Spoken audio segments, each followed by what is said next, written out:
Hi, and thanks for logging on to the Daily Dvar. And here's a brand new halacha for you, and it's for Thursday, the third day of November. Here we go. When you bench, you might see in benchers sometimes, it's written in some of the benchers, a special extra tefillah that you can add. It's around the Harachaman section of the Birkat Hamazon of the benching, and that special prayer is a prayer that the guest says in honor of the host.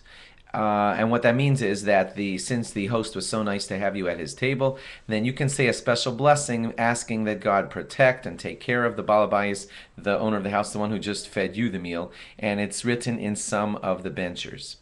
Not everybody says it, and I want to try to explain that to you. In olden times, it was more common for one person to lead the benching, and everyone else would listen very carefully, hear every word, and just answer Amen.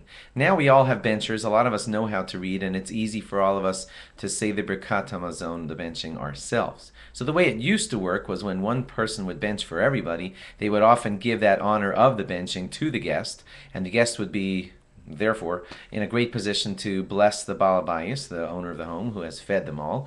And so he would say out loud a blessing about the bal habais. Now that we all bench or say birkat hamazon to ourselves, some rabbis say that it's not necessary to say that special blessing that the guest says for the owner of the home, especially since we're all benching ourselves and we say all of those harachaman lines, which say a lot of things about bless this table and the people at this table and everyone around here. So some say that we've already taken care of that by us personally benching and saying the harachamans. That's why you're seeing a lot of people not say that special Yehi Ratzon. But you're allowed to say it. And the host, the owner of the home, is allowed to request that you don't say it.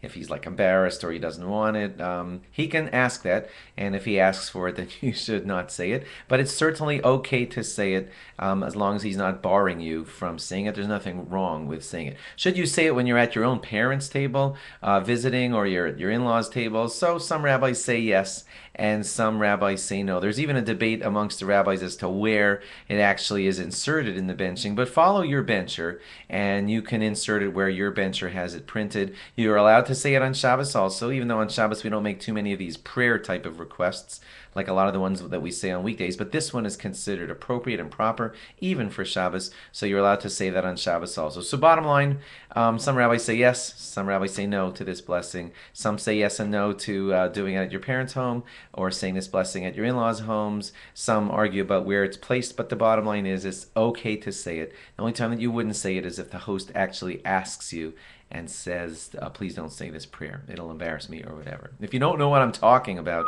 you can ask your rabbi or you can look in any bencher and you'll find this prayer there and you are allowed to say it as long as the host isn't barring you from saying it. Thanks for logging on. Log on again tomorrow for more. Bye-bye.